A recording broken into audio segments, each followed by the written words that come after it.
Alam niyo ba na ang paggamit ng mga kulay ay may malaking epekto sa kung papaano natin nakikita ang mundo?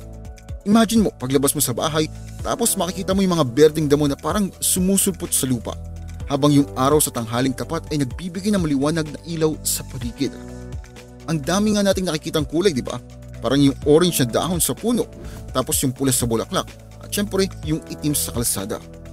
Pero naisip mo ba kung papaano tinitignan ng mundo mula sa kalawakan? Kapag tinitignan ng mga astronomers ang Earth gamit ang mga telescope, lumalabas ito na bilog, na asul at may berde. Ito ay dahil sa karamihan ng mundo ay tubig at ang lupa ay mukhang mga berdeng parte tulad ng mga puno. Kahit ang Earth ay puno ng iba't ibang kulay, yung asul at berde ang pinakahalata kapag tinitignan mula sa malayo. Ang bawat planeta sa ating solar system ay may sariling kulay, kaya ibang itsura ng mundo mula sa space kesa sa malapit. Alam mo ba, dahil sa ilang factors kung kahit merong iba't ibang kulay ang isang planeta, tulad na lang ng atmosphere nila, yung mga gas na nandoon at kung papaano sila sinisikatan ng araw. Ang mga yan ang nagbibigay sa kanila ng mga kakaibang kulay, talaga namang nakakatuwa at interesting na pag-aralan. Alam mo ba na ang kulay ay higit pa sa isang visual sense? Sa katunayan, mas parang komunikasyon ng utak at mata natin to. Kapag nakikita natin ang mga kulay, ang utak natin ay nagko-convert ng liwanag na naa-absorb ng ating mga mata. Kaya pag tinitignan natin yung mansanas na pula, sa totoo lang, utak lang natin nagsasabi na ang mansanas ay kulay pula na nagre-reflect ng isang wavelength ng liwanag. Sobrang astig na mga light receptor cell natin kasi kaya nilang isalin yung mga kulay na nasa paligid natin dito sa ating mundo. Kapag tinitingnan natin yung mundo mula sa space, yung mga kulay na nakikita natin ay blue at green na ay pinapakita ng angle ng light reflection. Yung mga camera sa International Space Station nakakakuha pa ng ganda ng mga disyerto at bundok na may yelo sa tuktok mula sa itaas. Perspective, light at angle lang yan.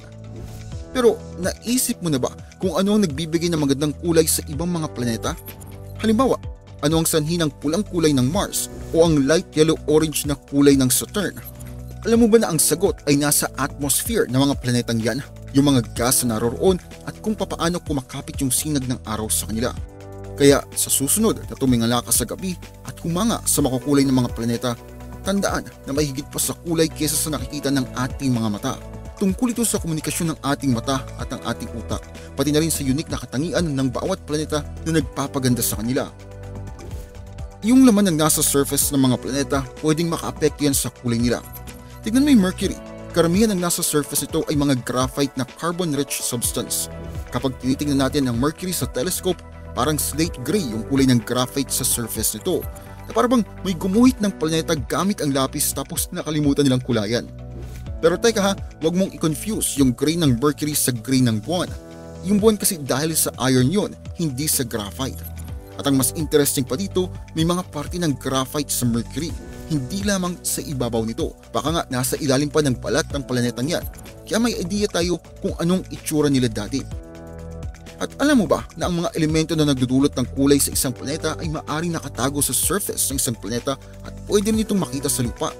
At kung gusto mong malaman ang iba pang astig na impormasyon tungkol dito, malalaman mo pati ang mga bagay na lumulutang sa ibabaw ng mga planeta na nakakaapekto sa kulay nito.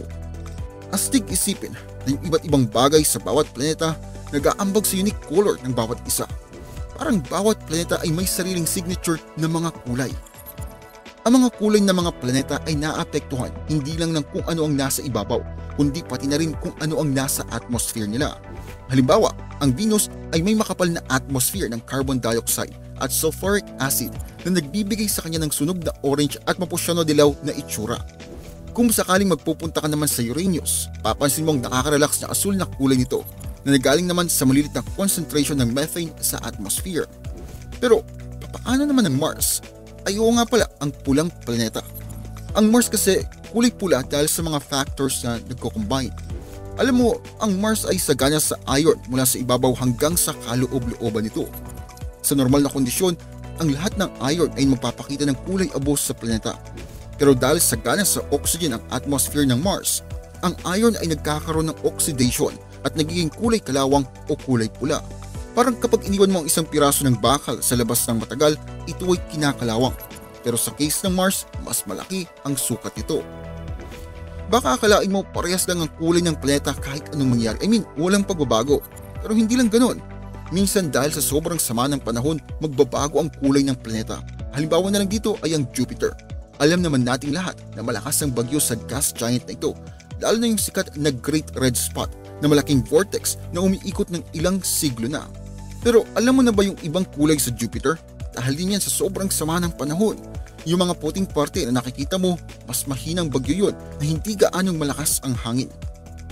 Samantalang yung mga brown spots, mas mainit na bagyo na dumadaan yun sa mga ulap. Yung mga stormy areas sa mga planeta, pwedeng magbago ng kulay depende yan sa temperatura sa kanilang core. Kaya yung maaring mainit na pulang spot kahapon pwedeng maging maliwanag na puti na ngayon. Ipinapakita lang nito na pati ang mga kulay ng mga planeta ay nakasalalay sa kagustuhan ng inang kalikasan. Alam mo ba ang mga planetang magkakaparehong itsura ay maaaring magkaroon ng iba't ibang kulay? Oo, medyo kakaiba pakinggan, pero totoo yan. Kunin natin ang halimbawa ng Uranus at Neptune. Marami silang pagkakapareho tulad ng kanilang komposisyon, mass, atmosphere at pati na rin ang laki. Pero sa kabila ng mga pagkakaparehong ito, may iba't ibang shades ng asul ang kanilang kulay. Mas bright ang blue ng Neptune kaysa sa Uranus na parang malamlam kapag tinitignan. Kamakailan lamang natuklasan ng mga scientists na mas makapal ang layer ng haze sa paligid ng Uranus, kaya mas hindi ito mukhang buhay na buhay. Parang kayo ng kaibigan mo, parehong bumili ng asul na t-shirt pero mas maliwanag ang kulay ng shirt ng kaibigan mo kasi iba ang material na ginamit dito. Kaya kahit magkamukha ang dalawang planeta, hindi ibig sabihin na eksaktong pareho sila. Parang kung papaanong ang dalawang tao na magkamukha pero mayroong ganap na magkaibang personalidad. Kapag usapang kulay ng mga planeta, madalas nakakalimutan natin na may limitasyon ng ating mga mata. Oo, nakakakita tayo ng iba't ibang kulay sa araw-araw nating buhay, pero ang universe ay ibang klase talaga. Ang ating mga telescope, kahit na napakalakas, ay nakakakuha lamang ng maliit na bahagi ng spectrum ng liwanag. Ibig sabihin, maraming kulay dyan na hindi natin kayang makita. Pero huwag kang malungkot, hindi lang naman tayo ang ganito. May iba pang nilalang sa mundo na nakakakita ng hindi natin kaya makita, kaya ng mga ibon, bullfrogs at butterflies. May special photoreceptor cells sila para makita ang mga kulay na hindi natin nakikita.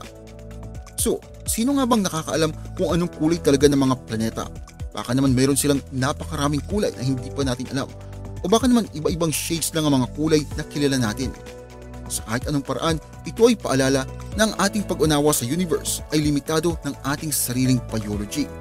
Pero teka lang hindi naman ibig sabihin nito na hindi tayo pwedeng magpatuloy sa pagtuklas at pag-aaral tungkol sa makulay na kalawakan. Palay natin, balang araw ay makabuo tayo ng teknolohiya na magpapahintulot sa atin na makita ang universe sa isang bagong liwanag. At kung nakaabot kayo sa puntong ito, maraming salamat sa inyong panonood. Kita-kits tayo sa next video. Maraming salamat po sa inyong panonood. Kung mahilig kayo sa history, mystery, religion, urban legends at iba pa, paki-subscribe naman po ang isa kong channel, ang Libro. May bagong videos po every week. Paki-like at paki-follow na rin po ang aking Facebook page. Muli, maraming salamat po.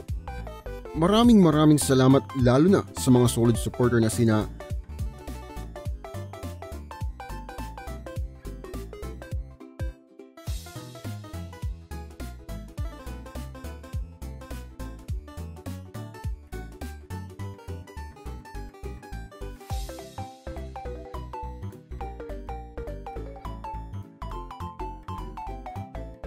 meron po tayong member content, pakicheck na lamang po ang playlist. Marami-rami na rin pong nakalagay doon.